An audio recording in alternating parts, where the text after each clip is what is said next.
Jnananjana-shalakaya chakshurunmilitam yena tasmai shri-gurave namah. Shri Chaitanya Manobishtam Stapitam Yena Bhutale Swayam Rupa Kadamahyam Dadati Swapadantikam Vandeham Shri Guru Shri Yutta Parakamalam Shri Gurun Vaishnavangscha Shri Rupam Sagrajatam Sahagana Raghunathan Vitam Tang Sajivam Sadvaitam Savadutam Parijana Sahitam Krishna Chaitanya Devam Shri Radha Krishna Padan Sahagana Lalita Shri Vishakhanvitangscha Nama Om Vishnu Padaya Krishna Pristaya Bhutale Srimate Bhaktivedanta Swamin Iti Namine Namaste Saraswati Devi Gauravani Pracharine Nirvishesha Shunyavadi Paschatya Deshatarine Vancha Kalpatarubhyascha Kripa Sindhubhya Evacha Patitanam Pavanebhyo Vaishnavebhyo Namo Namah.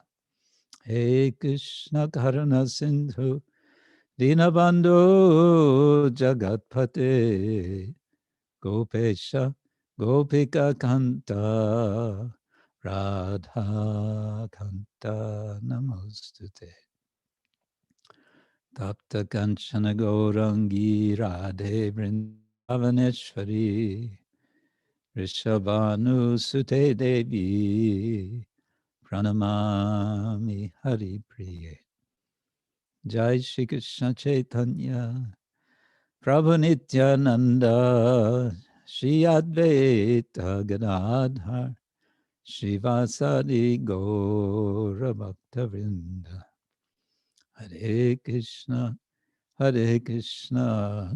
Krishna Krishna Hare Hare Hare Rama Rama Rama Hare Hare Hare Krishna Krishna Krishna Hare Hare Hare Rama Rama Rama Hare Hare Namasrishtam manumapi satchiputram atra sarupam rupam tasyagrajam ruparim Goshtavatim Radha Kundam Giri-vara-maho Radhika Madhavasam Prapto Yasya Pratita Kripaya Shri Gurung Tang Natosmi.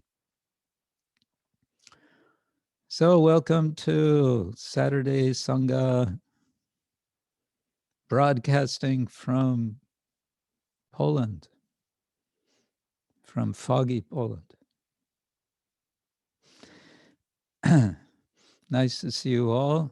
Welcome back. I hope you had a good week. Nice devotional week. Today we're celebrating the beginning of Kartik. Does it start officially today or tomorrow? I don't know. Let's say it's today. And there's a Purnima, Sharad Purnima. There are two, I think. There's one in the beginning, one in the end of the month. And it's a good time if you happen to be in Vrindavan to circumambulate Govardhan Hill. People do this by the thousands, through the night, by moonlight. Quite some sight to see. And if you can't make it for that in person, then there's always Manasa Puja. And today we can do, well, let's see if we come to it. I just thought we'll start with some discussion of Damodar Lila. And we have, I think, a couple of devotees to say something. There's a question, I believe, and a suggestion. And we also have another surprise guest. Da-da-da-da-da-da. Special guest. And that will be around 1 hour from now, just under 1 hour from now. And we have our translation going okay. I see Taityesha's in his place, busily translating Chai. And we have Kavi Chandra plugged in. Yeah, so very good. So we're going to start with our song from Saranagati of Srila Bhaktivinoda Thakur. We are continuing with Avasya Raksibe, Krishna Visvasa, Palana. Song number 3. I will first go through the translation. We'll go through the song and again the translation with the Bengali a little bit. Surrendering to you, lifted from me the burden of false pride. No longer will I try to secure my own well-being.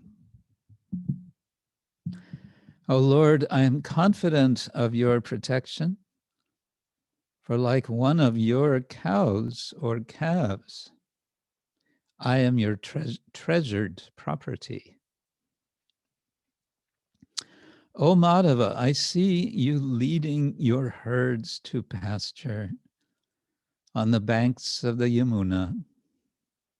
You call to them by gently playing your flute. By slaying giant demons such as Agha and Baka, you will always provide full protection, O gokula-kān. Fearless and confident of your protection, I will drink the water of the Yamuna. The kāliya serpent's venom poisoned the Yamuna's waters, yet that poison will not act. You will purify the Yamuna, and by such heroic deeds, enhance our faith. You who are called Govinda and Gopala will surely protect me by swallowing the forest fire. When Indra, king of the gods, sends torrents of rain, you will counteract his malice and protect us by lifting the mighty Govardhan hill. When the four-headed Brahma steals your cowherd boyfriends and calves, then too you will surely protect me, O Gokula-Hari. Bhaktivinoda is now the property of Gokula, your holy abode, O Keshava. Kindly protect him with care. All right, let's see what we can do with this.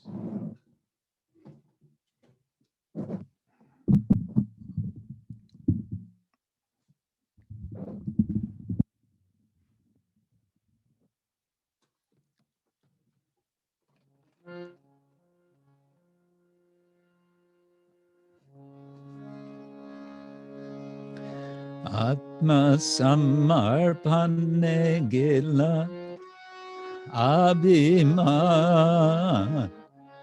nāhi korobuň, nija rakhā-vidhān, ātma-samarpane, Gela, Abhiman, nāhi korobuň, nija rakhā-vidhān, tuwā jani tuhun rakhā-vidhān, alja-godan gyan kori tuwā,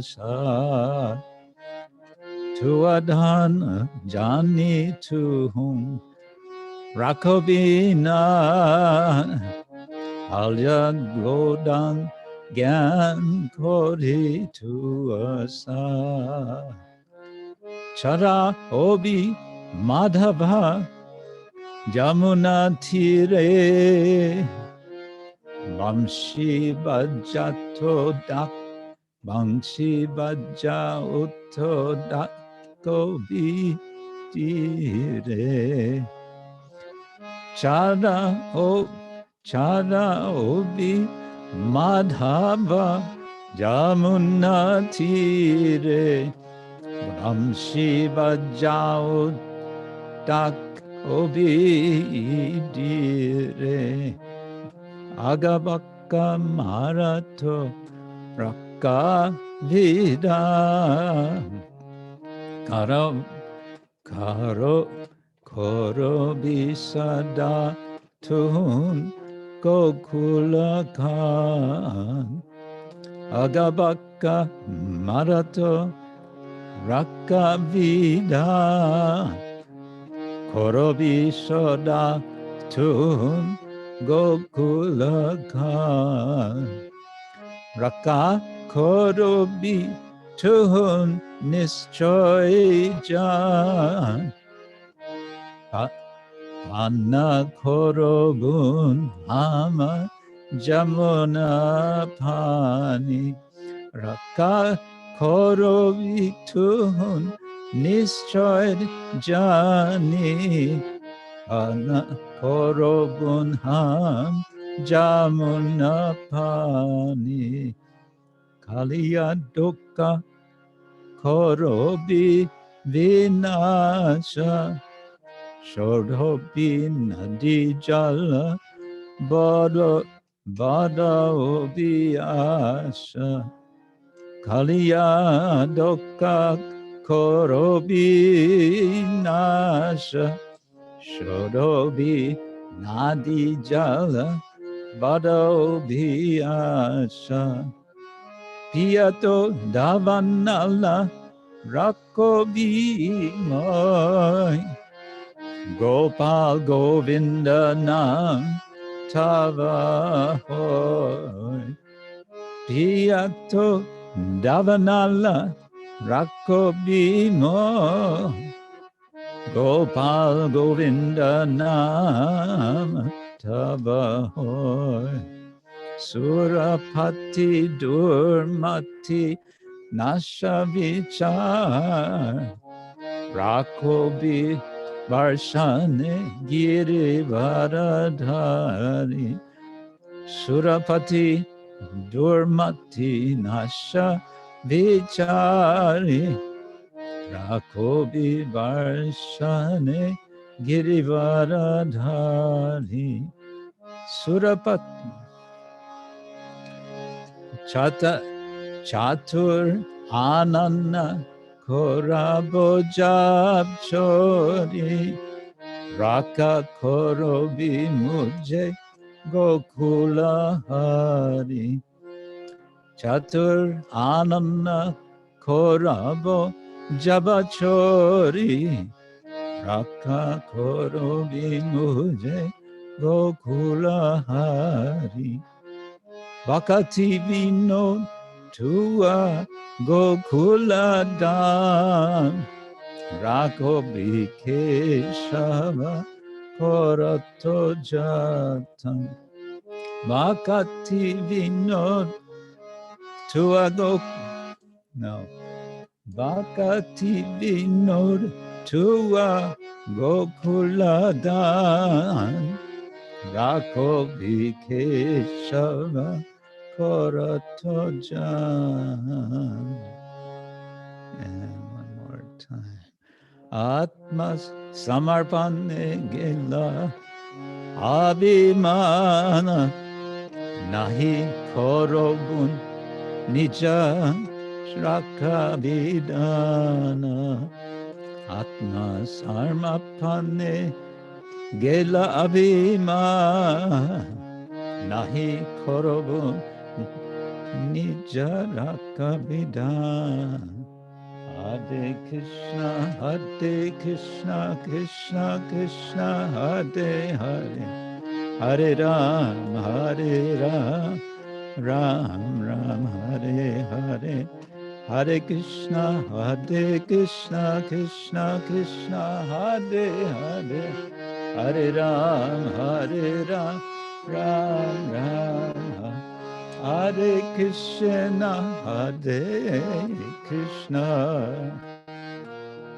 Krishna Krishna, Hare Hare, Hare Rama,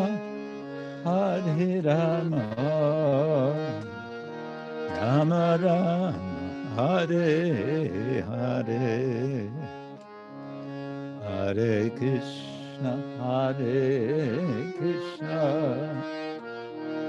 Krishna Krishna, Hare Hare, Hare Rama, Rama Rama, Hare Hare, Hare Krishna, Krishna Krishna, Hare Hare, Hare Rama, Rama Rama, Hare Hare, Haribo, Haribo, Haribo, Gaur Haribo, Nitai Go, Haribo, Haribo, Haribo, Go Haribo.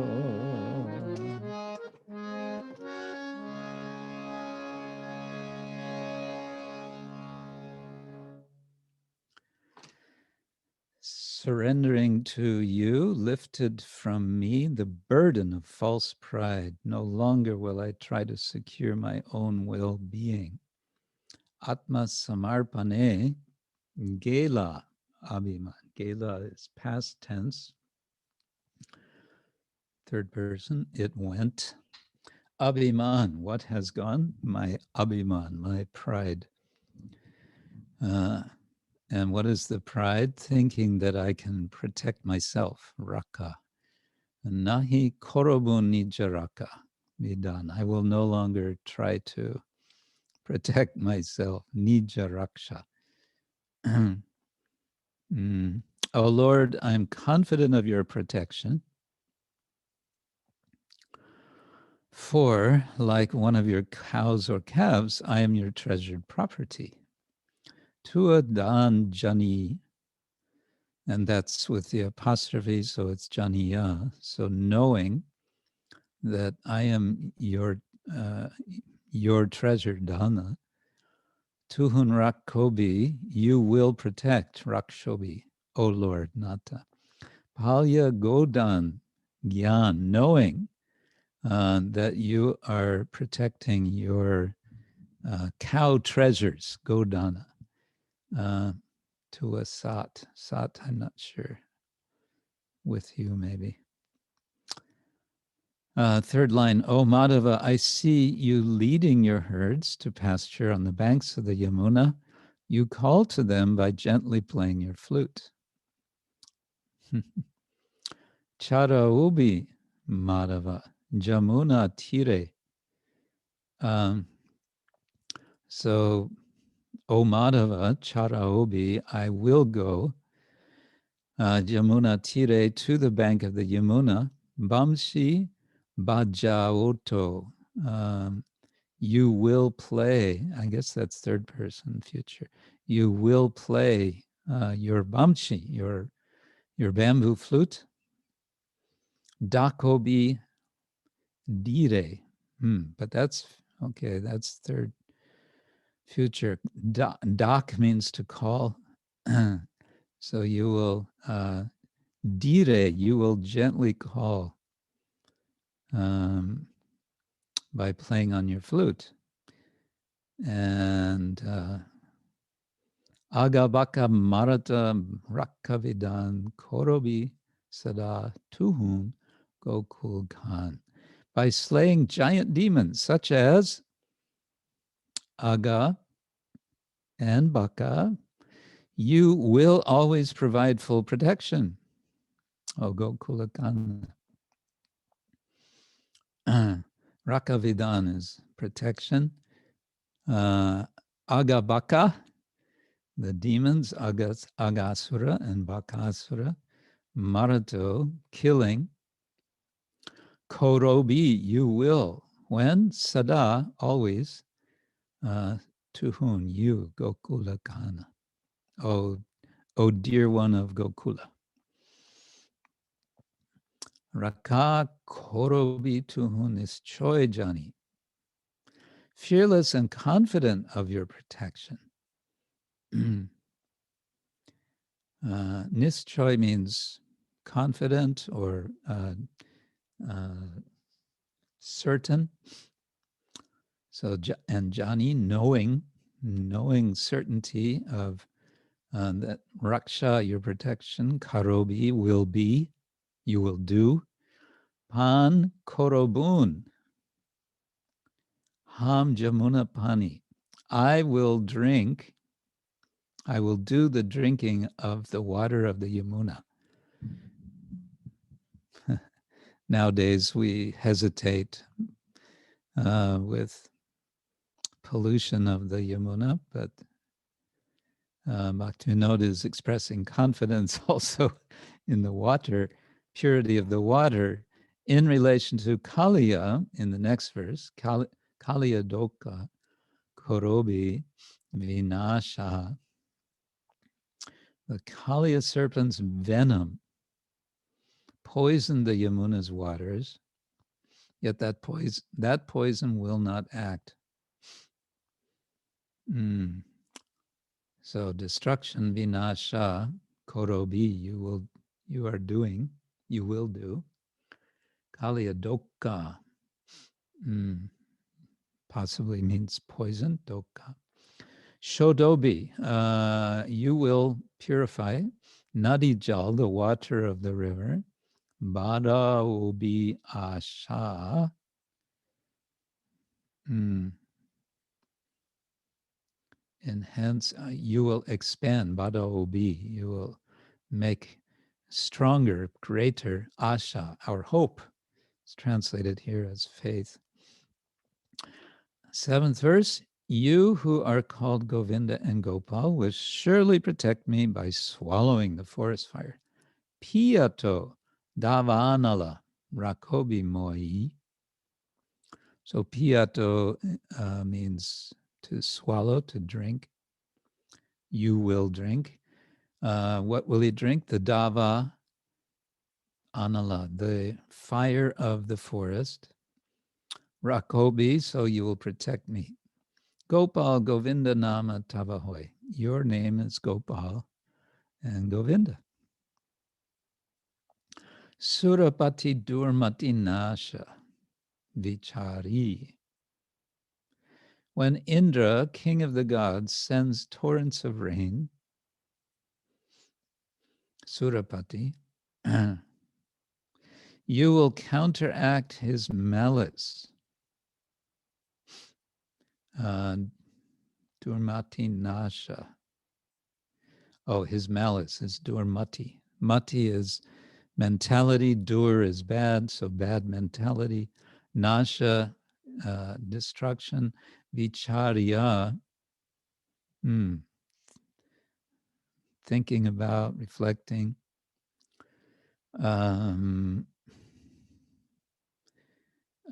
and protect us by lifting the mighty Govardhan hill. Rakobi Varshane giri-vara-dhāri. You are the lifter of Govardhan hill, and you will protect Rakobi Varshane in the rain.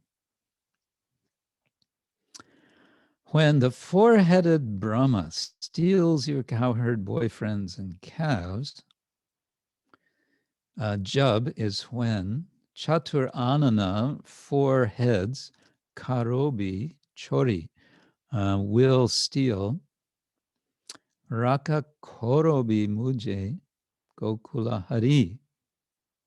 Then too you will surely protect me, O Gokula-Hari. And finally, Bhaktivinoda Thakur is now the property of Gokula. Tuwā gokula-kān. He is, dan can mean wealth, can mean property. Your holy abode, gokula-kān. O Keshava, Rakobi Keshava, Korato Jatan. O Keshava, kindly protect him with care. Jatan is effort, so Rakobi. He will protect. Karato. I don't know that form with the T-O and Karato. So what's interesting I find in this song, and this is, we'll see this also in more songs, is this pattern. Bhaktivinoda Thakur is becoming more and more from one song to the next. We can say intimate. He is more, now he's entering in Vrindavan and he's anticipating being with Krishna, and he's anticipating Krishna's pastimes in Vrindavan, fully confident. It's very much in the future tense. Krishna, you will kill these demons. You will purify the Yamuna River. You will defeat Kāliya, and so on. So Bhaktivinoda Thakur is describing himself as being participant in the pastimes of the Lord now. And so it's no longer so abstract, it's more concrete, but it's also anticipation. It's in the future. Krishna, of course, we understand he performs his pastimes nitya, constantly. And so if Krishna has destroyed these various demons in the past, he can do it again. And this is the inspiration of the devotees. Srila Bhaktivinoda Thakur ki jai. Hare Krishna. So, Dharma Gupta. Hare Krishna, Maharaj. Haribol. Unfortunately, we don't have any devotees sign up yet for a show and tell. So maybe if someone from devotees right now in the meeting feels inspired to share something. Well, I see right next to you is Audarya Chandrika back in Dubai. Yes. And I think you wanted to make one suggestion, wasn't it? Yes, Hare Krishna Guru Maharaj and Hare Krishna to all devotees. Yes, Guru Maharaj, like a suggestion, because when I was doing this show and tell and sharing our project, secret project about Club 16, to chant all rounds in one go. So the response was really very amazing. Many of you responded like, wow, that's amazing. I would also like to do it. Can I join the club? And those kind of things. So from there, the idea came that why not to open another club, 16 for this month, because tomorrow Kartik starts. So suggestion is, or I can say invitation for all of you.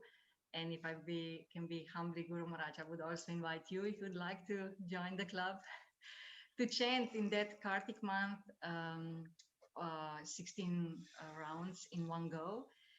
Do it together in a sense, the same rule as we have, like we do it. And then in the evening, we write a report about the experience or some inspiration for the next day, something like that.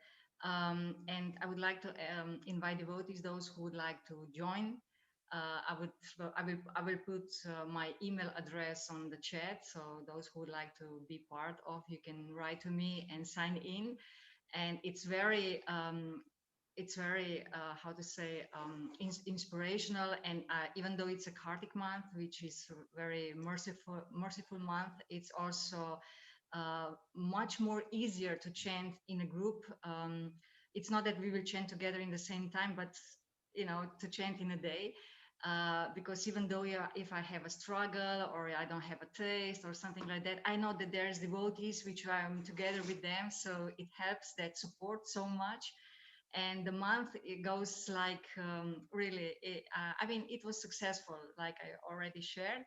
So if anyone wants to be part of, definitely most welcome. And like I said, I will put my email address there. And if someone wants to sign in, we will start tomorrow. It's very simple, just 2 minutes, few sentences. And if you don't make it in one day, for example, it's nothing wrong. It's everything. It's okay. We will be friends still. Yes. But yeah, it's very supportive to be in a group and to do this. And it's open for Matajis and Prabhus and whoever wants. So yeah, this is my suggestion or invitation. Also for sannyasis? Yes, Guru Maharaj, this would be the best inspiration for all of us. I think everyone will join. Yeah, so I will try. Wonderful. I think it'll be possible. I don't think I'm going anywhere, so that's usually the issue is, traveling and this and that. But looks like I am where I am for this month, so it should be possible. Wow, thank you so much, Guru Maharaj. Thank you. Okay, good. Now, I guess there was also from the other Chandrika, Mangala Chandrika, I think there was some question. No, did you want to? I see you're here. I'm here. Hare Krishna, Guru Maharaj. Hare Krishna. Yeah, I can ask the question. I got inspired last week. Some thoughts were coming up, so I thought I could ask Guru Maharaj. It's always nice to hear from you, some input. So I can ask it here. Maybe we can have some more input. The question about 9 processes of devotional service. So recently I heard in a class how the 9 processes of devotional service are as if they're nested. So meaning the basis would always be Shravanam. This is like a starting point. So when we hear, we can start to then chant, and we can then start to meditate and serve and so on. So basically with Shravanam, then the Kirtanam would come, and Kirtanam would include Shravanam. So this was the first time I heard it, and I was kind of intrigued. And then also in the Japa affirmations by Mahatma Prabhu, we read how chanting actually includes all the other 9 processes of devotional service, which I think it's quite far out. It's quite potent if we meditate on that. So I don't know if you could say something more about that. I think it's a nice understanding. Especially it's hard to imagine how we would do any of the 8 processes after Shravanam without there first being Shravanam. How would you know to do anything without first hearing? Isn't it? So certainly in that case, we want to say first hearing and then chanting. And yeah, there is, I would say there is a sense that they build on each other. And at the same time, I think several times Srila Prabhupada would say that one can attain perfection by any single one of the processes. And this reminds me that at least one devotee, maybe more than one, but his name. There was a devotee in Vrindavan, something Chaitanya, I'm forgetting now. He was the cook.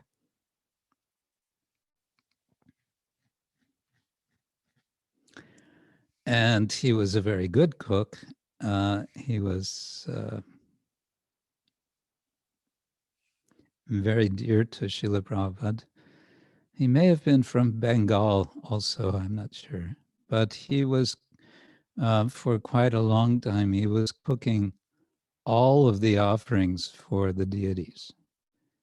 And Srila Prabhupada told him, you just cook. That's your service.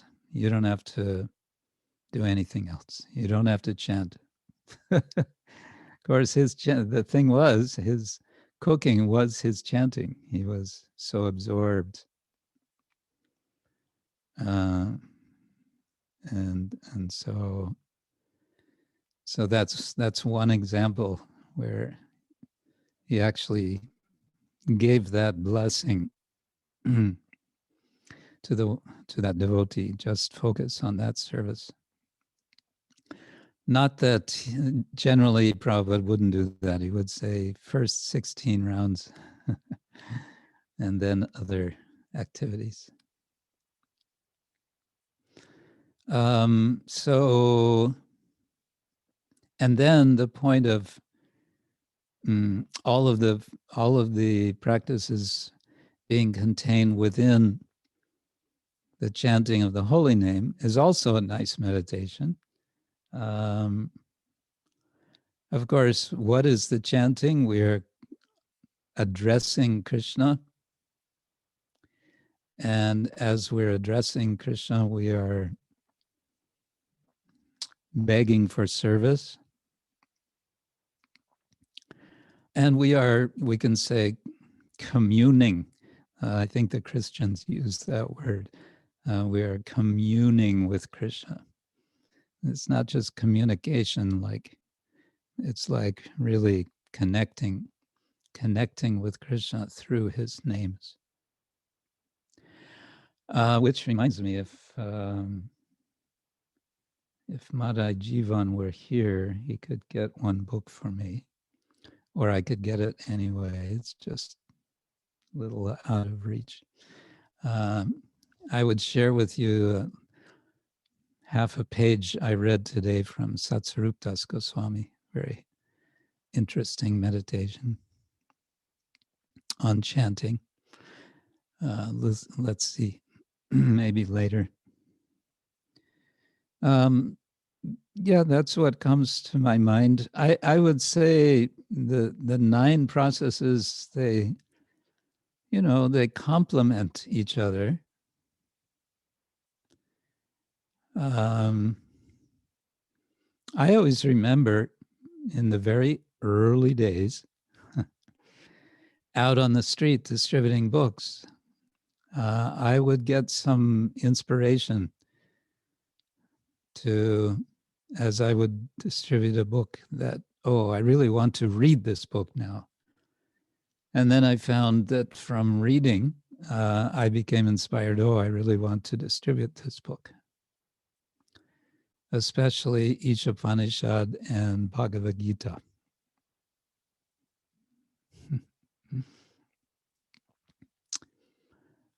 So they all complement each other, I would say.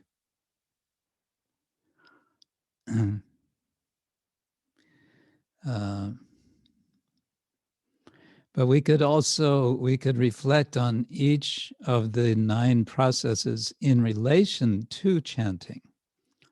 And we can think of how chanting the holy name is expanded by each one in particular ways. Of course, with chanting the holy name is certainly the hearing, because it is the first and foremost instruction is to hear our chanting. So we don't want to chant and ignore the sound. We want to chant and hear the sound.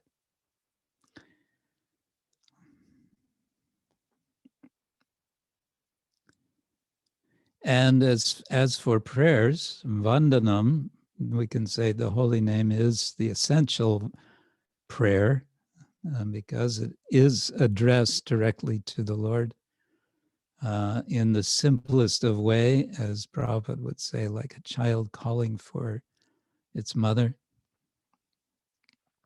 Simple and straightforward and without pretension. We heard with Bhaktivinoda Thakura, we saw this in his song, Abhiman, without abhimān.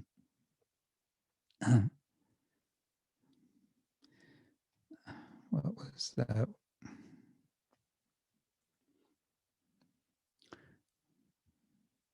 ātma-samarpane, Gela abhimān. Yeah, we want our abhimān to go. And actually, yes, in this song, Bhaktivinoda Thakur is giving us a nice hint about how our abhimān, our thinking ourselves something that we are not, can thoroughly go, namely ātma-samarpane, by surrendering to the Lord. And that is the 9th of the 9 processes. Atma-nivedana or ātma-samarpane, kind of same thing. Giving ourselves completely to the Lord. So that's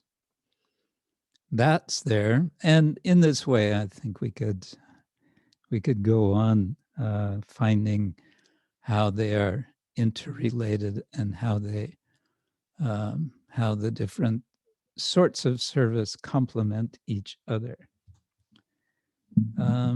Is that okay? Thank you so much, Guru Maharaj. I just had one thought. Recently, I heard little class by Jāmuna Mataji, Prabhupada's Yamuna, and she was speaking about vandanam, how actually we should put so much emphasis on vandanam before chanting, because this can actually inspire our japa unlimitedly. And she was sharing how in Saranagati they started to chant these prayers to the holy name. It starts with Tribhanga Bhangima na Rupam. And there's a couple of prayers like that, which are very beautiful and short.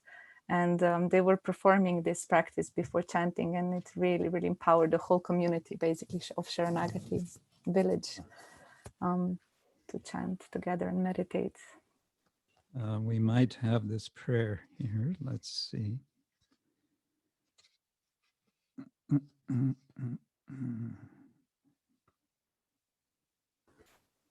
I can send the link to this in the chat also, and I can send the link to this class by Jāmuna Mataji. It's very, very nice to hear.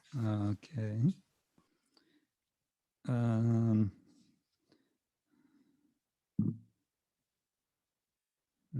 that verse is not here, but there's a nice one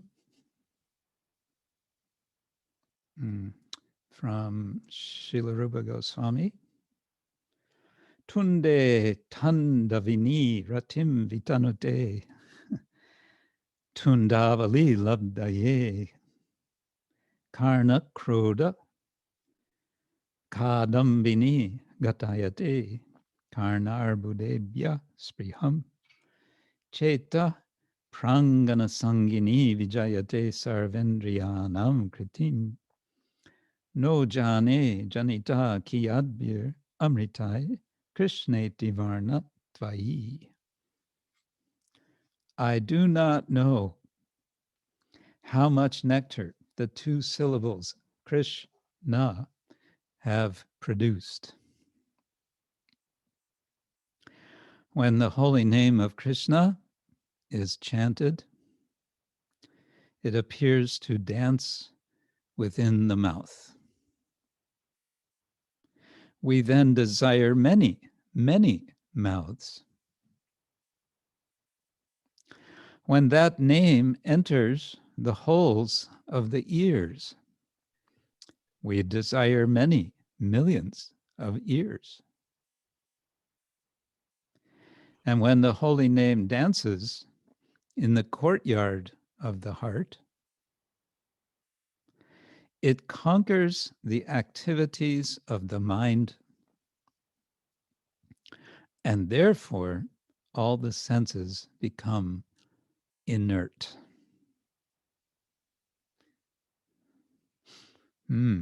There's useful instruction, practical instruction. When the holy name dances in the courtyard of the heart, then the mind's activities will be conquered. So there's the secret. Get the holy name dancing in the courtyard of your heart, and everything will be nice. Okay, I want to, I think I may have read this once some months ago, but I want to read it again. This is a translation of one of Surdas's poems or songs in Brajabhasha about Krishna. This is also, I quoted this in my book on cows, except the publisher said that I was not allowed to quote the whole poem for legal reasons. So I could only quote a very small portion. This is for 8, 12, 16, 17 lines. I'll try to do this slowly for our translators. This is one of my favorites. This is a book of poetry of Surdas. Notice how thick it is. This is all Surdas poetry with the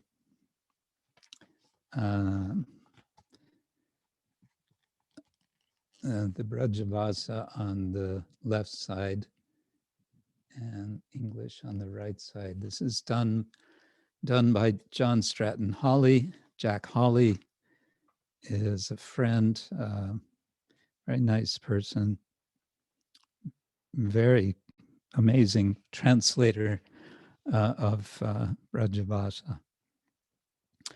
Okay, Gopal is furtively eating butter. Look, my friend, what a bright shimmer streams from the dusk-toned body of Shyam. With drop after drop that was churned from curd, trickling down his face to his chest, as if the moon rained lovely bits of nectar on lovers approaching from below. His hand lends grace to the face beside it and flashes forth as if the lotus had dropped its feud, its fight, with the moon. The moon and the lotus are always competing in poetry for who is more beautiful. And come forth bearing gifts. So the lotus has surrendered, and the lotus of the hand has surrendered to the moon face of Krishna, bearing gifts. Look how he's risen to peer from his lair, from his hiding place, like a lion, to look around on every side with wary eye, watchful eye. He scans the scene, and then he cheerfully feeds his friends.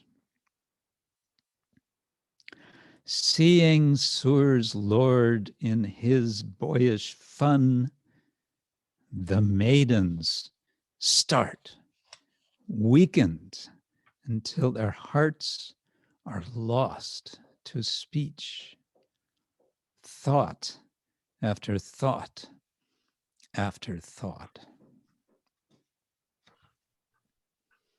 Yeah, this is Damodar. Maybe a little bit of the Braj Bhasa.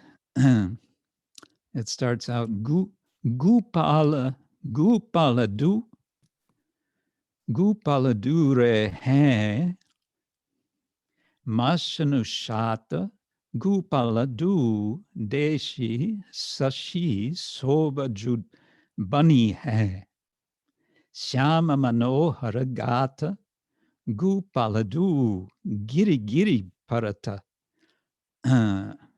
badanate or par drud dadi sutake bindu gupaladu manahu subaga sudakana barashata priyajana agama Indu, Priyajana Agama Indu, Gupaladu. And it goes on like that. Very sweet. That's Krishna's language, Brajabhasa. Okay. So let's see, in just a few minutes, I think we have our guest appearing. And some, maybe before that, just some sobering announcements. Well, I don't remember, but I think it wasn't before last. No, it would have been this time. We've been praying for Ananda Kishori, and this last, was it Tuesday, she departed the world. And the good news we can say is that it was a very peaceful departure with family members surrounding, doing kirtan, and with her holding tightly her Shalagram Shila, her Gopal Shalagram Shila. So in a very, very conscious state up to the very end, she has departed. So this was quite glorious. Yeah, Ananda Kishori was one of the pillars of our Oxford Yatra, together with her family, a very wonderful family, have been all very supportive over many years now, doing so much service, helping with the, especially one of her favorite services was she and her husband, Nimish, doing the cooking of our Wednesday Wednesday lunch at the Oxford Center for Hindu Studies every Wednesday during term, a very popular event in the small little kitchen in the office. They would do, many times they would do the cooking. Also hosting devotees at their home. Yeah, just always a very, very nice family. And she comes from a family of devotees. They're from India background, originally Gujarat. And she has, I forget now, 9 or 10 siblings, brothers, mostly brothers, I think some sisters. And they're all devotees. It's quite an amazing family. In recent years, we saw that she became very serious in studying Shastra, doing Bhakti Shastri, and then she had started with Bhakti Vaibhava.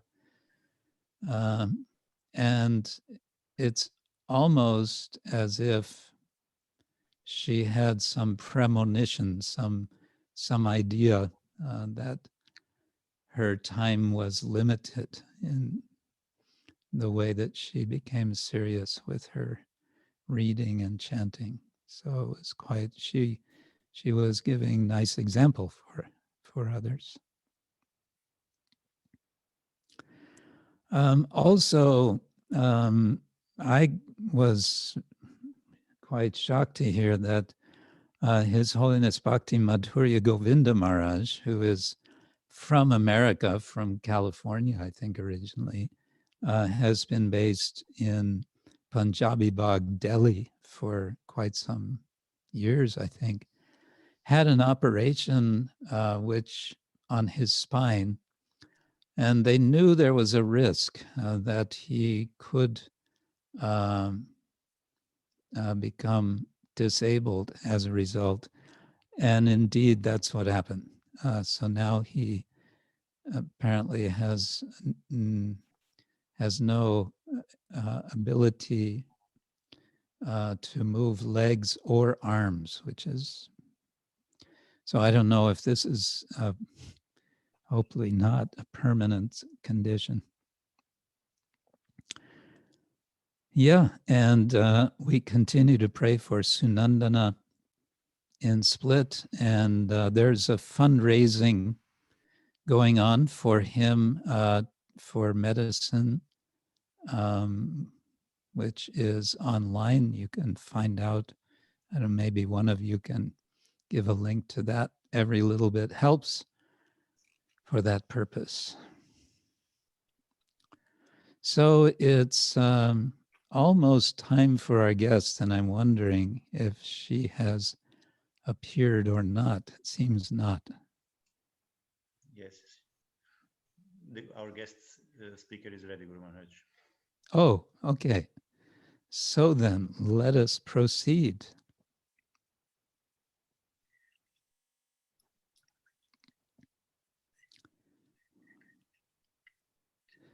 Hare Krishna.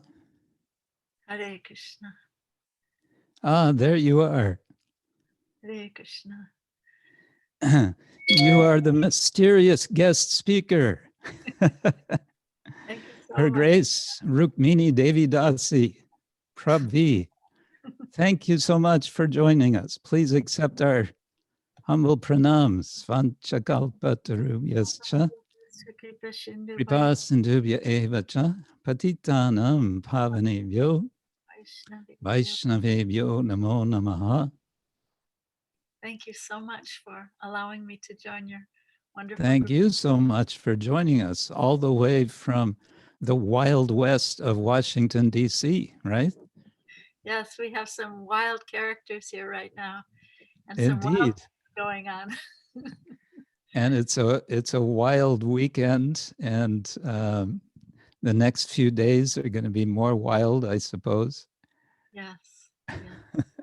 Fortunately, you are there with your good husband to purify the city. Thank you. By your prayers. So let me introduce you a bit, Rukmini Mataji, because many devotees here will not know who you are. First, it may not be so proper, but I still want to connect you with your husband because he may be better known. Anuttama Prabhu is the communications director for all of ISKCON, and Mother Rukmini is Anuttama Prabhu's good wife, and probably he would agree that you are the better half, right? He would be wrong. I don't know. And anyway, sometime we will have to have him also on, and then we can discuss. He would be honored. So Mother Rukmini is one of the pioneers of the Krishna consciousness movement in America. She joined the devotees in the very Wild West, San Francisco, in 1968.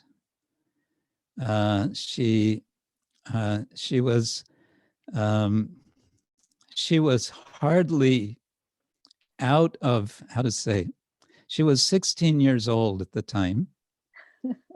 So not even really out of school.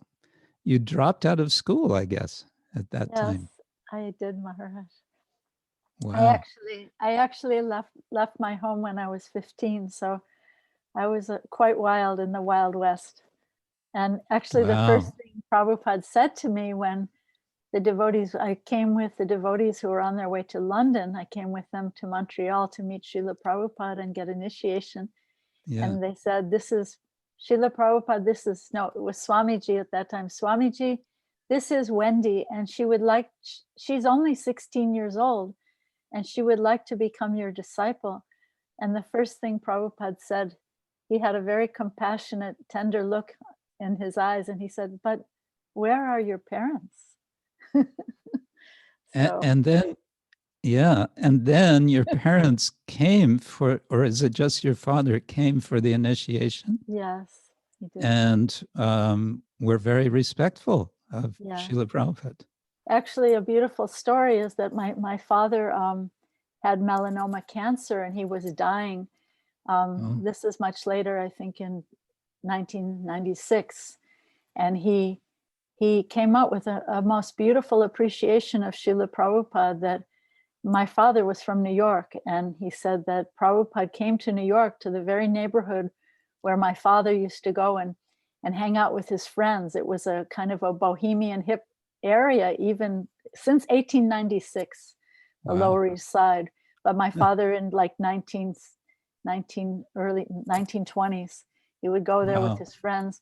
And he said Prabhupada collected all these young people who wouldn't listen to anyone else. We wouldn't accept any authority, but somehow we accepted Srila Prabhupada. So I thought that was very auspicious for my father, for him to say that just before he left this world. Wow, that's nice.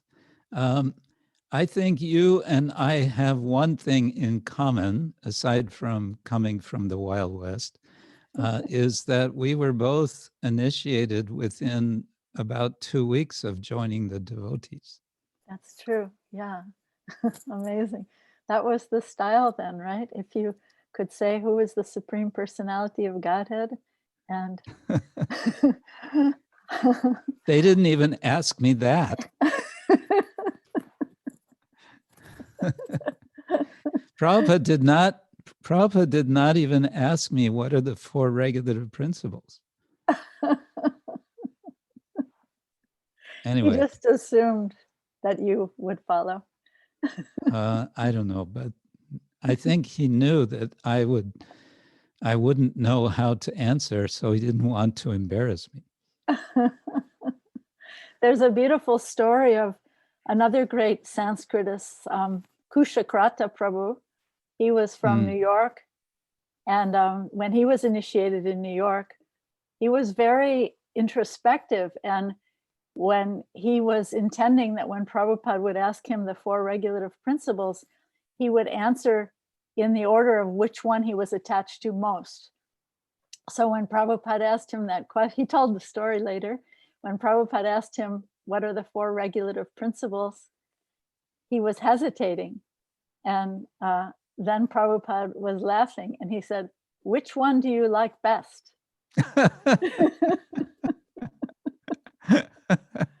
So then Prabhupada said, that's all right, don't do it again.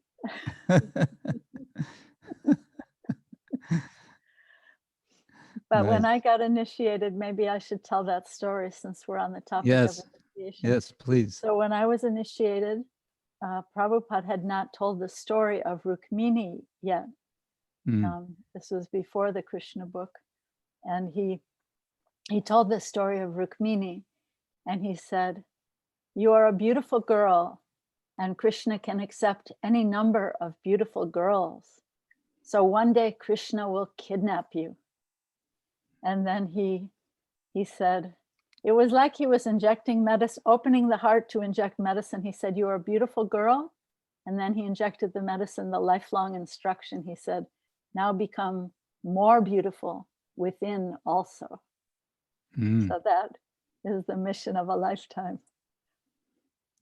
So I think you've following that instruction nicely. No.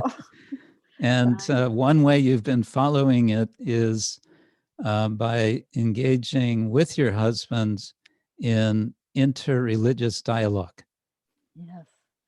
And I was thinking this could be a nice topic to hear from you, something of your experience and discussion, because it's been several weeks now, but we started out, I guess I was still in India, that I was going through some of the material of my seminar on interreligious dialogue for devotees. And then we moved on to something else, but I thought it'd be nice for getting back to that subject just for this session, but in a much more, I think, relishable way, because I know that you have had a lot more experience with this than I have. I've been more theoretical. I read a lot of books, but you're actually meeting people. I've had, of course, good fortune to participate, 2 or 3 times now in South India with you and Anuttama Prabhu. But maybe you can take us back first to how this program developed, the Vaishnav Christian Dialogue program in Washington. Well, I think maybe Maharaj, thank you for asking me that. It's a beautiful, I think it's a beautiful worldview that I could say we both share and many devotees share.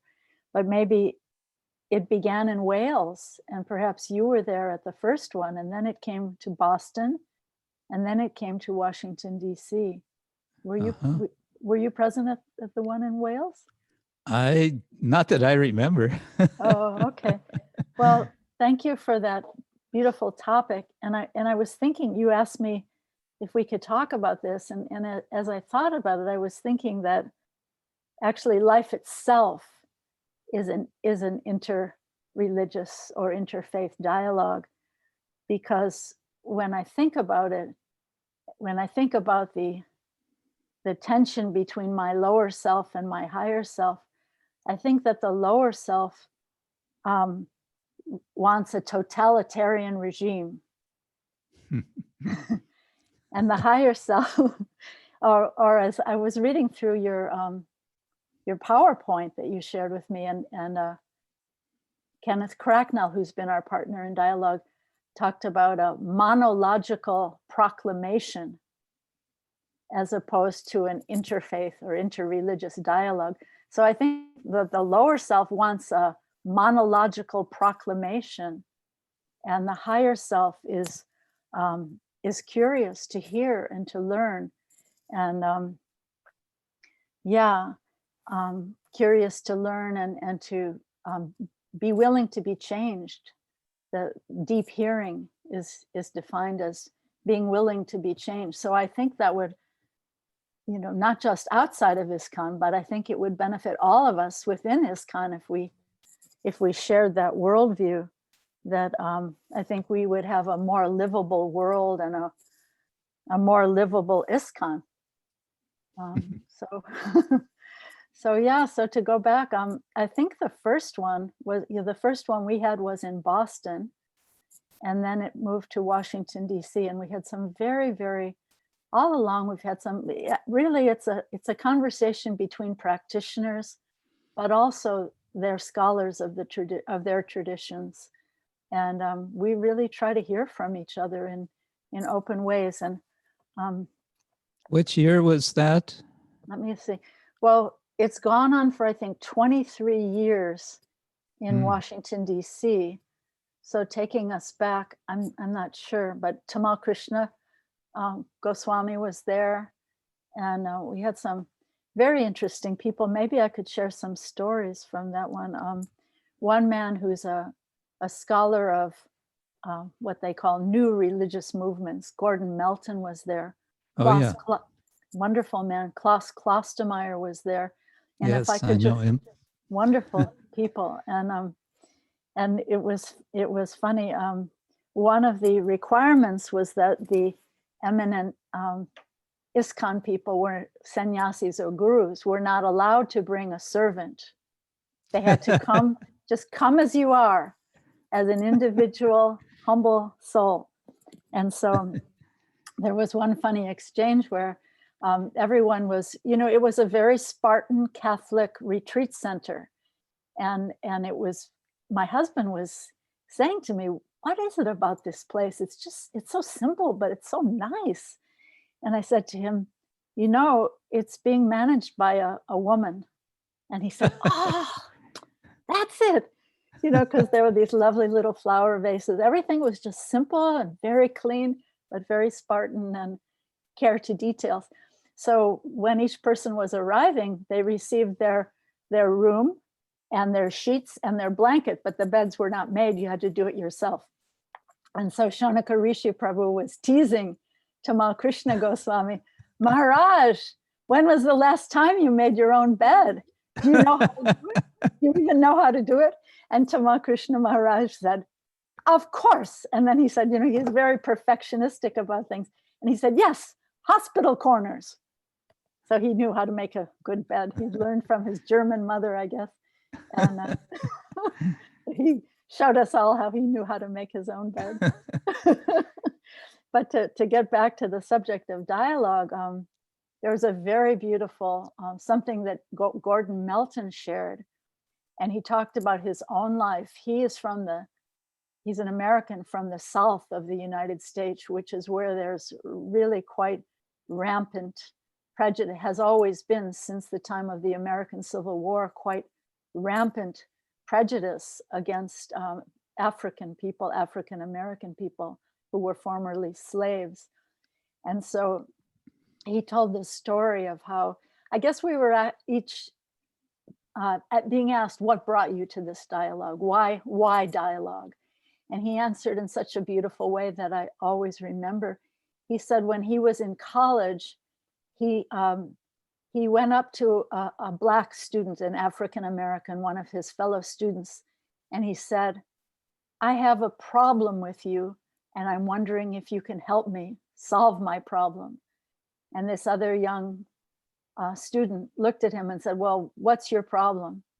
And he said, my problem is that I was raised to hate you. And I don't think I've ever seen that in the Bible.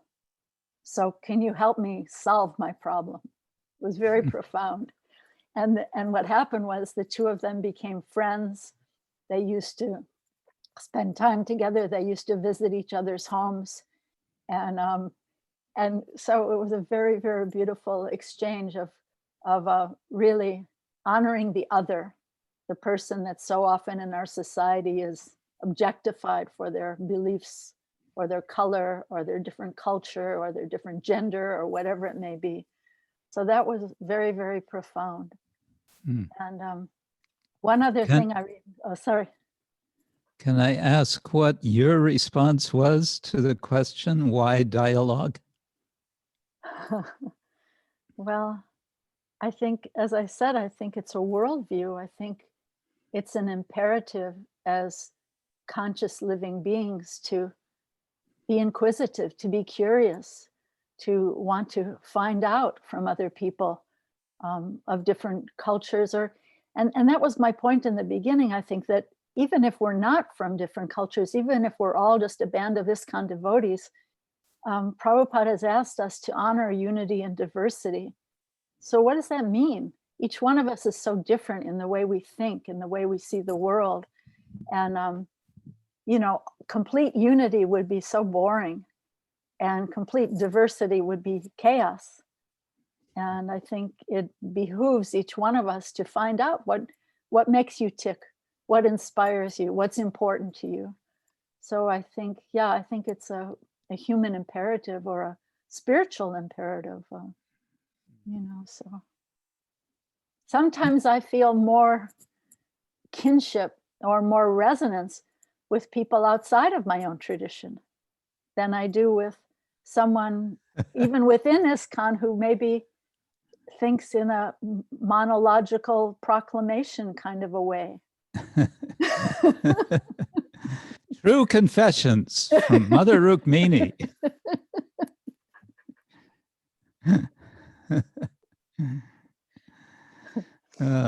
Indeed. So I wanted to share one other memory that was not so much on this topic, but was very profound. We were sitting at breakfast at that Boston Dialogue, and Klaus Klostermaier, I remember at the table there was Radhika Raman Prabhu and this wonderful professor Klaus Klostermaier and several other brilliant people, much more brilliant than I am. And they were asking about the Christian traditions, really Vaishnavas inquiring about Christianity. And he said something amazing. He said, you have to understand that the early disciples of Jesus Christ were not Rupa Goswami, Jiva Goswami, Sanatan Goswami. They were fishermen. They were tax collectors. They were simple people. So it was really amazing to hear that from a devout Christian. That was Klaus Klostermaier replied? Yes. Ah, okay. So that was, talk about true confessions. Well, I had a special moment which I've shared with the devotees, and maybe you'll remember what exactly was the topic. This was maybe 2 or 3 years ago in Tirupati, and we were all in the room doing the more formal discussions, and I really can't remember what the exact point was, and I don't remember the name of it was one of the Roman Catholic gentlemen who said something to the effect, in effect, he was saying, it was a bit of a confession from him. He was saying, I'm not sure I really go along with the official Catholic position on this point. And when he said that, it was like we all breathed a sigh of relief. And it was like, oh yeah, we can actually, all of us, just be whoever we are. We don't have to, put up a front that I'm some kind of official representative, blah, blah, blah. And it just, in just a moment, it transformed the atmosphere. I mean, it wasn't, prior to that, it wasn't a tense atmosphere. It was already very congenial. It always was. And I give credit to Anuttama Prabhu for that. He is so expert in kind of setting this upbeat, friendly, and focused mood. But when he said that, then it was like, yeah, actually, we're all seekers. So beautiful. Yeah, I very think nice. someone put in the chat the question of what are the biggest obstacles to interreligious communications and how to overcome them. And Yeah.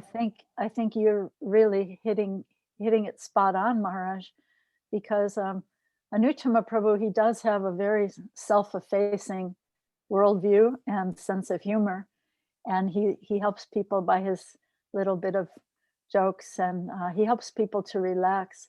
But it is very important that we're all just, as you said, seekers. We're all practitioners, and maybe some of them are maybe heads of seminaries, but they are able to kind of hang up that official hat and just speak as seekers and other human beings. And one story I wanted to share from that South Indian Christian Vaishnav dialogue was, to me, very beautiful, was, and maybe you can shed light on this one, was that at a certain point, one of the Christians said, in a very, again, very self-effacing, very humble way, he said, we Christians talk a lot about love of God, but you Vaishnavas, you have so many details of how to love God, with so many rasas and so many relationships, and we don't have that so much in Christianity. And I mean, actually, I should mention that comment by Klaus Klostermaier was also very humble and self-effacing about his own tradition. So this Christian said that, and then one of the Vaishnavas very humbly said, and it was a beautiful repartee, it was a beautiful response. He said, yes, we Vaishnavas do have in our tradition many details of how to love God, but we have to learn from you Christians how to better love our brother man. So that was very important. And I think these are the moments where there's really change in the heart, when we can, open up our vulnerabilities and be willing to be changed. And I read that once as a definition of deep listening, that to listen deeply and to be willing to be changed by what you hear. So yeah, I think that's a great reward of this kind of dialogue, that our presuppositions and our prejudices get exploded. Our prejudices get exploded, and we're able to see each other as souls seeking God on the path to God. So that's. Yes. And related to something you just said about, now I forget the phrase you quoted with regard to man, I wanted to say, and also woman. Loving our brother, woman, loving, yeah. no, that would not be appropriate for someone in the renounced order, but loving our brother man, and for ladies, loving their brother women. Their sister women. Sister women. Yeah. Maybe at some point, let's see how it goes, but at some point, maybe you want to say something also on that subject of, I know you get it all the time, but women in ISKCON, but you've been quite active, I think, in supporting and taking part in women's groups and so on, retreats in New Vrindavan and so on. But a bit more on interreligious dialogue.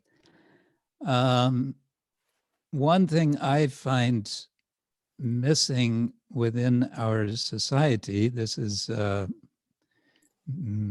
did you put it? The sort of absolutism of one monological proclamation. Monological proclamations, yeah. Is that we don't find interest among devotees to do just some reading, a bit of learning about other traditions. Yeah, it seems as though we, because of fear, it seems to be like a misplaced pride and a fear that maybe we'll be associating with non-devotees, or maybe we'll hear something that will be upsetting or shake us up in the wrong way. But I think we have a pole star goal to become at least madhyama adhikaris, with a great aspiration to become uttama adhikaris.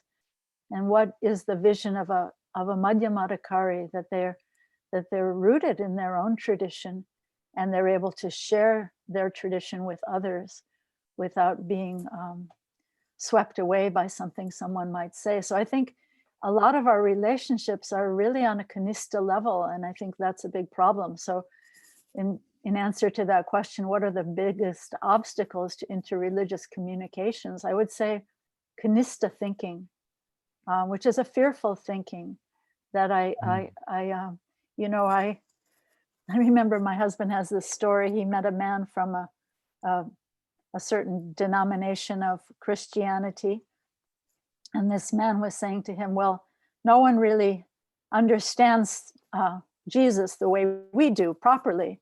And my husband was inquiring, this is someone not at one of our dialogues, but just sort of a man on the street type of an exchange.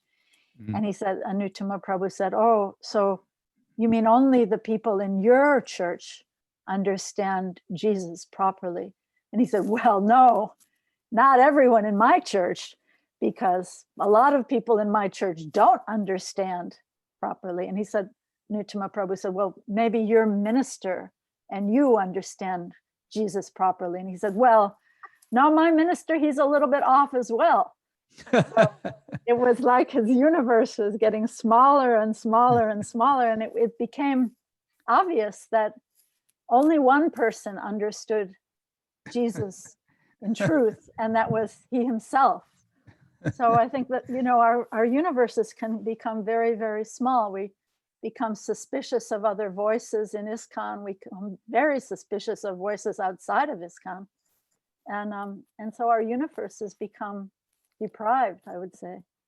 And then I look at your example, Maharaj, and I don't want to embarrass you, but you're such an important mentor for me, because I find you to be so innocently curious and genuinely inquisitive from everyone you hear, from every source. And then you can use your own discretion, what will come deeply into the heart. And I was thinking also, as I was thinking about this conversation, I was thinking about you also in terms of, I know I tend to be quite eclectic and sometimes to a fault, but I think you give me an example and like a pole star vision that we should drink deeply within our own traditions and really delve deeply within our own tradition, studying the books of Srila Prabhupada, studying the Bhagavatam, studying the writings of the Goswamis, and deeply drinking from those sources, but also be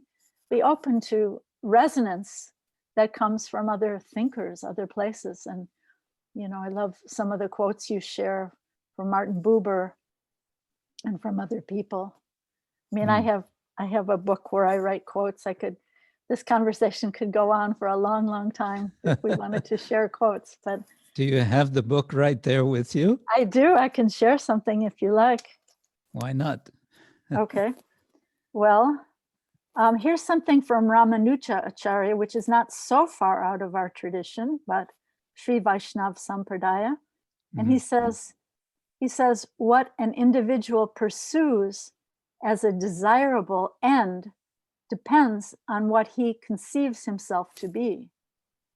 So I think that's a really beautiful image, that first of all, we have to look at what is our ultimate goal in life and in our Krishna consciousness, and then form a conception of ourselves accordingly. Can I read one from Kierkegaard about faith? Yes, please. Okay, this is a nice one that I think is maybe a little bit on topic. He says, so of course he was a Christian, he was Danish, right, Maharaj? Yes. Danish. I think Satchidananda Swami calls him the I forget, the Danish sadhu or something. I forget, that wasn't exactly, something like that. But anyway, here is what he says. This is about faith. He says, without risk, there is no faith. Faith is precisely the contradiction between the infinite passion of the individual's inwardness and the objective uncertainty. If I am capable of grasping God objectively, I do not believe. But precisely because I cannot do this, I must believe. If I wish to preserve myself in faith, I must constantly be intent upon holding fast to the objective uncertainty so as to remain out upon the deep, over 70,000 fathoms of water, still preserving my faith. That sounds like typical Søren Kierkegaard. Pretty dense stuff, which I think was probably a bit torturous for our translators, but thank you. Can you read him in the original language, Maharaj? Me? No, I don't read Danish. Oh, okay. But I know he's extremely dense. I have one little book of his, of some collection of things of his in German, and it's so dense. It might have gotten more dense when it went into German, though. That's possible. But can I share one more that's not so dense? Okay, please read slowly for our translators. Okay, this one is not so dense, my dear translators. Okay, this is on the topic of honoring the other, I would say. Okay, so learn to turn to each person as the most sacred person on earth, to each moment as the most sacred moment on earth that ever has been given to us. This moment may never happen again because no two moments are ever alike. Are we perhaps awake a bit more, perhaps breathing together with God?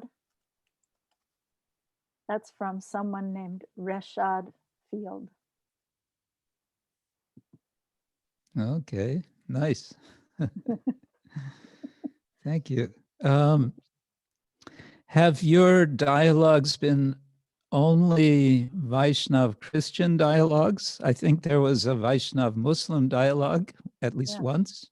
Yes, we have a Vaishnav Muslim dialogue. This year, because of COVID, we didn't meet, but Anuttama Prabhu is trying to arrange something virtual, perhaps in December. So that's gone on for about 7 years here in Washington, D.C. And they are also practitioners. All are practitioners in these dialogues. Some are also scholars. I think it goes a little deeper when the participants are scholars as well as practitioners. But maybe I can share a story of one of the members in that dialogue, whose name is Sana Kirmani. This is a beautiful story. You might have heard about him. He was a student at Harvard University, but he was studying science, chemistry, head-cracking sciences, and he was head-cracking sciences. Anyway. So he was just walking through the divinity school at Harvard one day as a young student, and he happened to see a sign for Bhaktivedanta Swami Prabhupada was speaking in this room, and he looked to his left, and there he saw an Indian sadhu sitting on a table in lotus position, sitting on a table. And he's from India himself. He's from Lucknow, and he is a Muslim.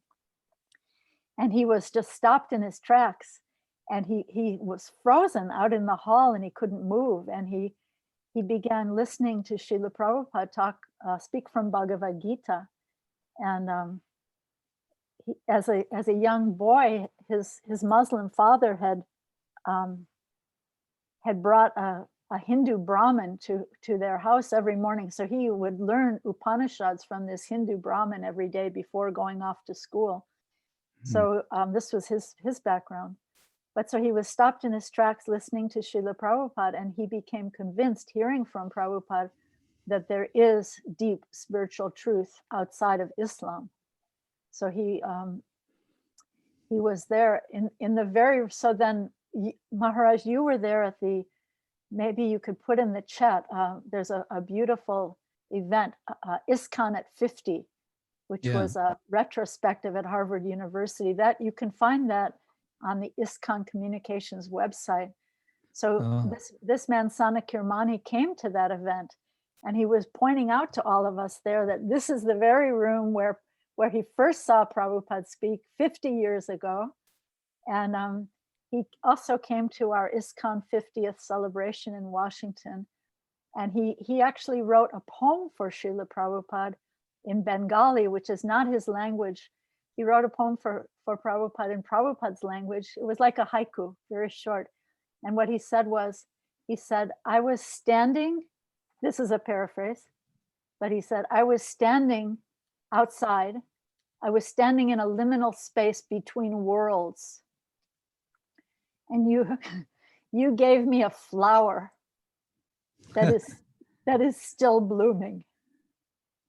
So beautiful. Nice.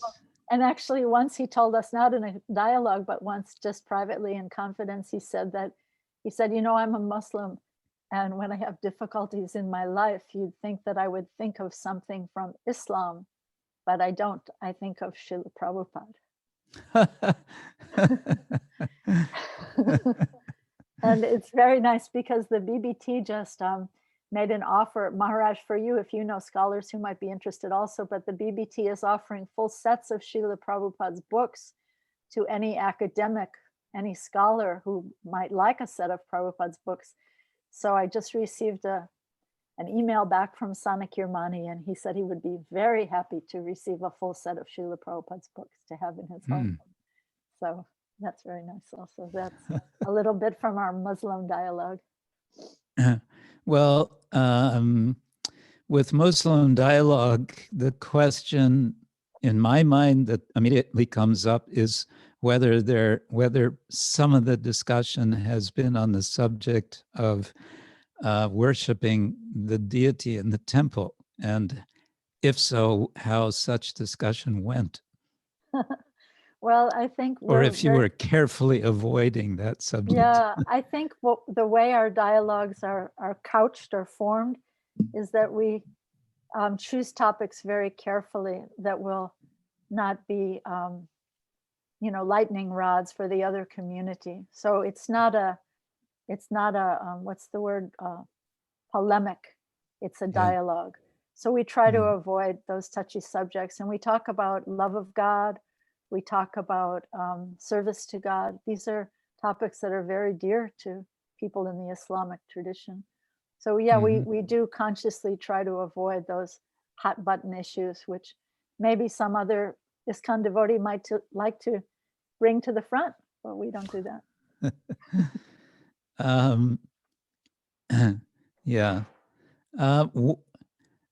Starting with the question, which I'm forgetting now who asked, what obstacles are there?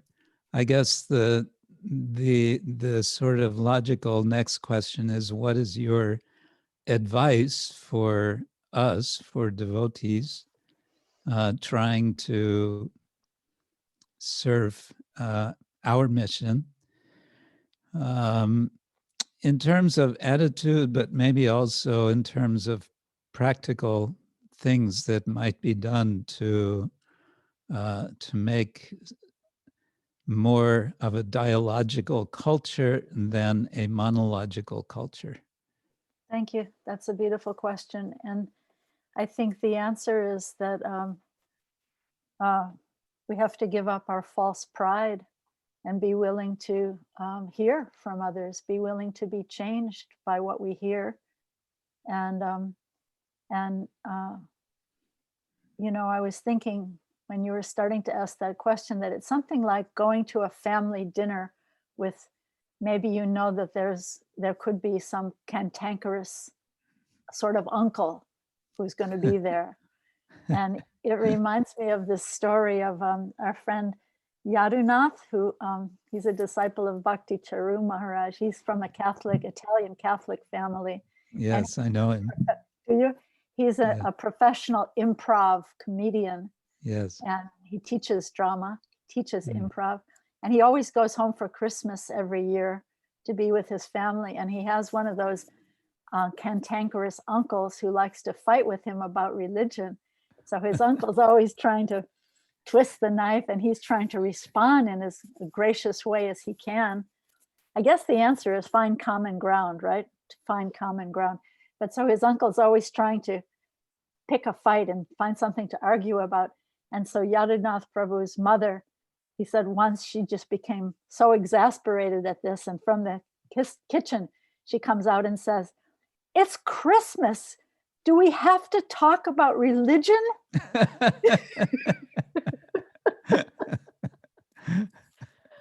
So I think that's quite funny, but really I think the answer is find common ground. I mean, even if you're in Mayapur, like this happened to me once in Mayapur. I was in the Ishodhyan building and I was pushed the button for the elevator.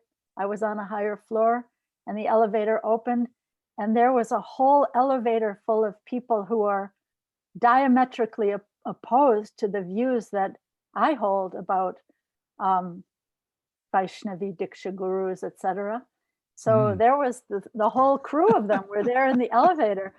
And I just looked at them and just took a deep breath, and I didn't say anything, but I was, should I run away?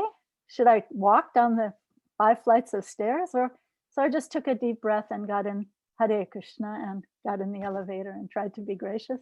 But I think it's about finding common ground, right? And you survived. I'm trying to survive. You survived the elevator ride.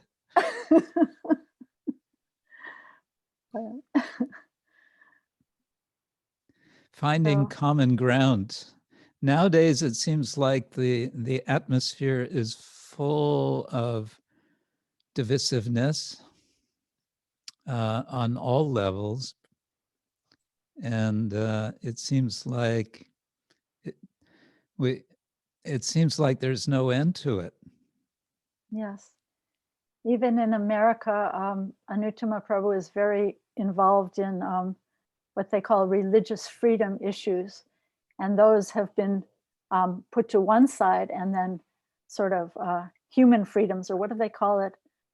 Personal individual freedoms have become at odds with religious freedom issues. So the people who are trying to support religious freedom are at odds with those who are in favor of personal freedoms in other ways. So it's very, very divisive. And it really seems to be a collective unconscious in the world today. So many governments are becoming fundamentalist or reactionary or myopic. And what would your advice be, Maharaj, for all of us? What's my advice? Well, I guess my first advice would be hold out the possibility of finding common ground, as you made the point of finding common ground in dialogue, is, first of all, recognize that we're all on the same planet. Start with real basics. We're all with our feet on the same pile of dirt. Honoring Bhumi Devi as her inhabitants, but also I would say appreciate, because they're as opposed as we are, as we may be to another Vaishnava or another human being or another person on the other side of the earth. You know, the government's always fighting. But Yeah. I think appreciation is very key.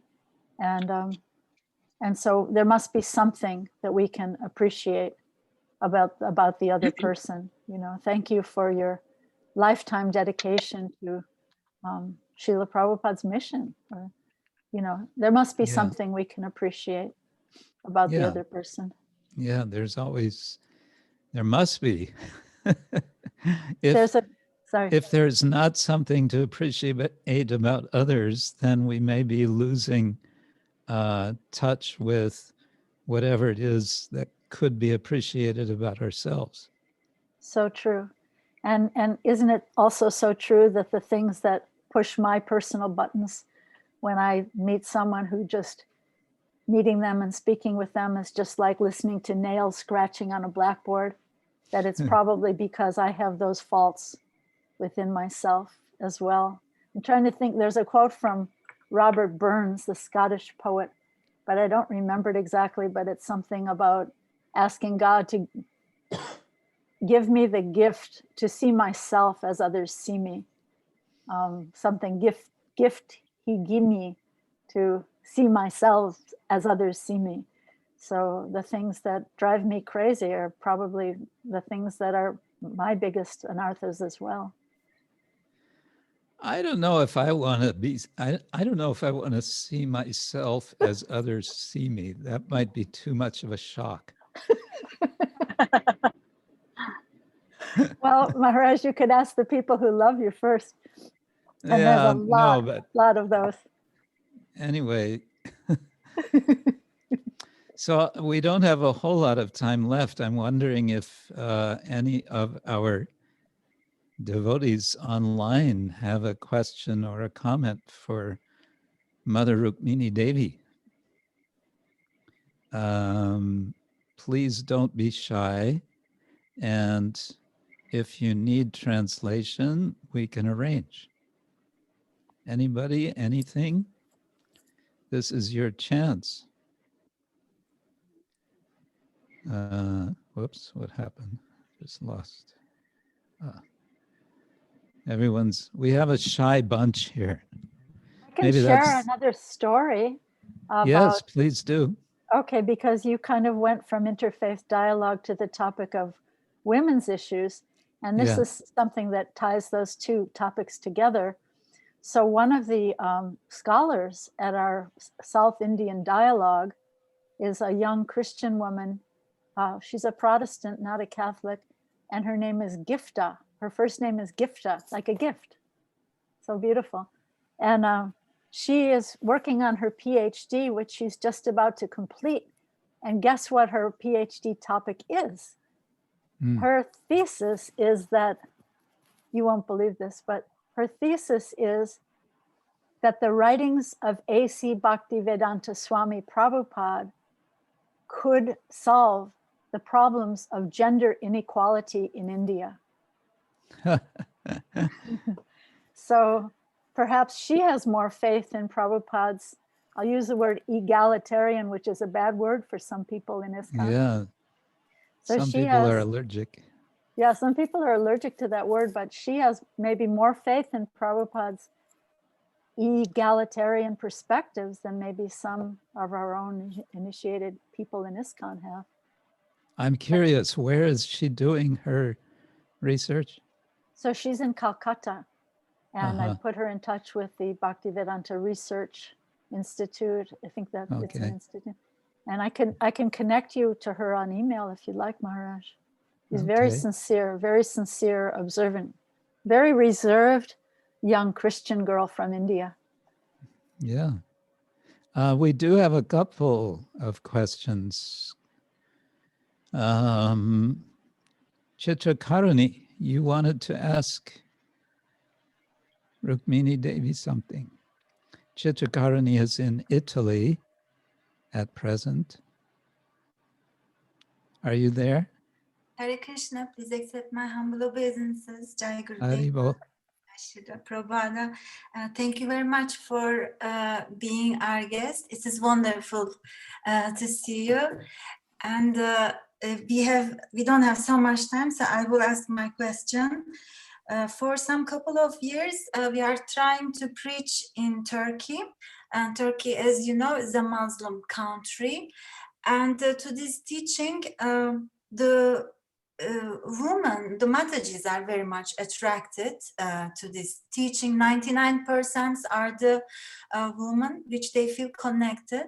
The problem here, there's no problem, but the thing is that Muslim is a way of living. Like it is, you can see it in your actions also in the social life.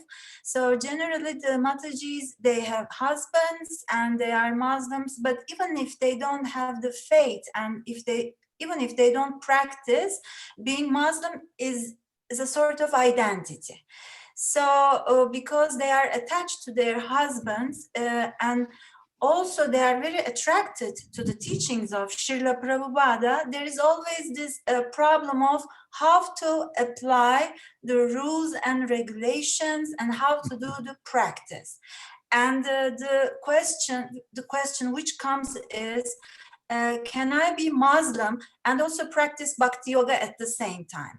So they don't want to lose their identity of being Muslim, but at the same time they want to practice Bhakti Yoga. So can you please give some very practical solutions for this? Mm-hmm. Because strict rules doesn't work for them. Yes.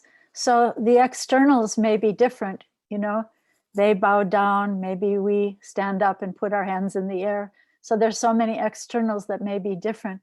But I think bhakti, real bhakti, is the dynamic force that can cross all international sectarian borders. Bhakti is the dynamic force. Bhakti is the essence of Srimad Bhagavatam. And we see in Srimad Bhagavatam that bhakti trumps all power or position or caste or gender or color. Did you have to use that word? What? Gender? Trump. Trump, yeah, sorry.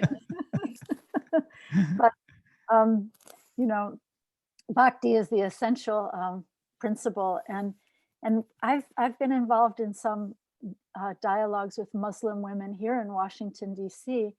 And one of my friends who is Indian, who grew up singing the songs of Mirabai, she spoke to them and sang a song from Mirabai and translated it into English in a way that they could appreciate without, you know, sectarian jargon or sectarian words. And these ladies were all in tears because they could recognize that essential dynamic spark of bhakti, which again, transcends all borders. Thank you. Yeah. So no government checkpoint can keep bhakti out because of, some sectarian religion, because bhakti is the essence, and you find that essence in all religions. I mean, if you read the Orthodox writings of the Orthodox Christians or the Sufis, that bhakti is the essence. So I think that's important for us to understand also, to not get tangled up in, and actually I want to share one other story. When Prabhupada was in Tehran, Atreya Rishi Prabhu asked him, because they were doing Harinam Sankirtan, but they were singing some Muslim songs, and Atreya asked Prabhupada, wouldn't it be better? I mean, they're chanting the call to prayer. Prabhupada was appreciating the Muslim call to prayer. And Atreya asked him, but Prabhupada, wouldn't it be better if they were chanting Hare Krishna? And Prabhupada just looked at him and said, why are you trying to make me sectarian? Why are you trying to make what I'm giving you sectarian? So Prabhupada had a very, very broad vision. And actually Prabhupada would often in the early days, he would say, I have not come to turn Christians into Hindus, or turn Muslims into Hindus. I have come to teach Krishna Bhakti, Krishna consciousness.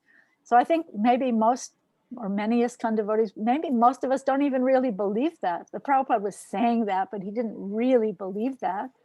But in fact, Prabhupada was teaching something that was non-sectarian. And if we avoid what I would call insider jargon, we can speak heart to heart with people of any, deep practitioners of any religion. And just avoid those landmines, right? There are landmines. We don't have to go right to the landmines. We can go to the essence. And I think that's an imperative for us from Bhaktivinoda Thakur. Be an essence seeker, be a saragrahi Vaishnava. And I think that's the place of Madhyamadhikaris and moving on to Uttamadhikaris, to be a saragrahi essence seeker practitioner of bhakti. Yes, an essence grasper.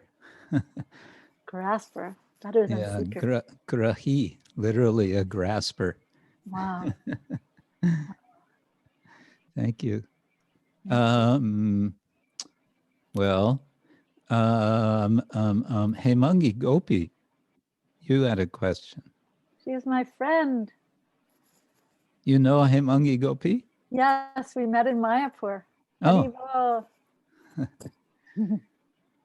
You'll have to turn on your microphone. No, we're still not hearing. Uh-oh. Mataji Hemangi Gopi is translating, so she should change to English channel. Mataji Hemangi Gopi, you can switch to English channel, please. Interpretation. Nope. Well, I see another question in the chat. Should I respond to that one? Yes, you can go ahead. Okay, so Iris is asking, could we share, Maharaj, could you share or could I share something about Govardhan or Kartik, since today is the first day of Kartik? And, I was thinking that Krishna is wandering all around Vrindavan. He never takes a step out of Vrindavan. He's wandering all around Govardhan with the cowherd boys, and he's just accepting every unique offering that someone might give to him from their hearts. And I think that's a wonderful image of on the topic of interreligious dialogue, that really God is wandering and he's listening to your prayer, and he's looking for your offering that's offered in love. And if you're sincere, then he comes to steal your offering. He steals the butter, and as you said in the beginning, he steals the butter, and he steals the hearts, and he steals the clothes of the gopis, and he can steal our deepest intentions as he's wandering around Vrindavan and the world. He never leaves Vrindavan, so as he wanders around in our hearts looking for some sincere offering. So that kind of reminds me of Govardhan and Kartik. Very nice. And so you're saying that God is a thief? Yes, and he is the king of thieves. And I don't know if there's time, but I have the chore astakam here also. There might be time, but I was gonna bring that next time. Wonderful. Yes, the chore astakam. He is the king of thieves, and we can try to imprison him in the dark prison cells of our hearts, the dark dungeons of our hearts, and try to keep him there forever, because he's the king of thieves. Yes. I want to tell everyone also, as you may have come to appreciate just from Mother Rukmini speaking now, but she is a very powerful public speaker, and she has done a lot of speaking in all kinds of venues, including ISKCON Mayapur. I remember just some months ago you gave a very powerful Bhagavatam class, reminding us of Prabhupada's vision of equality, emphasizing that. That was very nice. And in so many ways, you're showing, I think, a sort of a fearless readiness to represent Srila Prabhupada in the best light. And I think that's very valuable. Thank Very you, necessary. Maharaj. If anyone would like to look, I have a website and blog, which any of you are Yes. welcome to take a look at. It's urbandevi.com, and you'll find workshops and retreats and talks posted Yes. there. So you can add your email address or just take a peek whenever you like. urbandevi.com. Yes. That's the way to be nowadays, is urban, right? Urban Devi. Yes, that's nice. Yes. Yes, and on that website is, I saw a very nice interview with Jagannath Kirtanananda's asking you about your experiences with Srila Prabhupada. So many stories. Thank you. Thank you, Maharaj. So I recommend. Our time has indeed come to an end. My apologies for all of you who may have wanted to ask questions, but I do like to keep the time. And special thanks, of course, to you, Rukmini Mataji. You're so kind to spend this time in your maybe not too early morning. Was it 9 o'clock for you? Yes. Starting? Okay. So, and maybe another time we can have you visit us again and we can take up this other topic of which we just brushed by carefully. Thank you. In the mood of fearless compassion. So would you be compassionate readiness? You said yes. Fearless readiness. Fearless readiness. So would you be open to that one of these weeks? Well, in your association, Maharaj, I think it would bring out the best of me and I wouldn't get too gnarly. I don't know how you say gnarly in Polish. But I don't know how they say gnarly in Polish. That's one word I haven't learned yet. But I think in your association, it would bring out the best in me and I would be honored. So thank you so much. Okay. And thanks to all of you for joining us.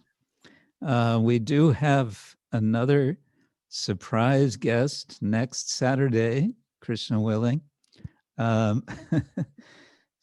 Thank you. Have a wonderful first week of Kartik. If you're making a vow to chant 16 rounds nonstop in the morning, all power to you. And in any case, keep well and chant and be happy. Srila Prabhupada ki jai. Ananta Koti Vaishnavarinda ki jai. Nitai Gaura Premanande. Hari Hari Bol.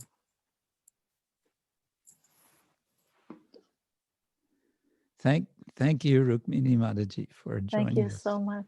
What an honor. Do you think we could get an Uttama sometime? I'll ask him if you can catch him. He must be super busy. He likes to be busy. So. Yeah, I know. But I'll ask him for you. Okay, thank you. Thank you very much. All right. Hare Hari Bol. Krishna.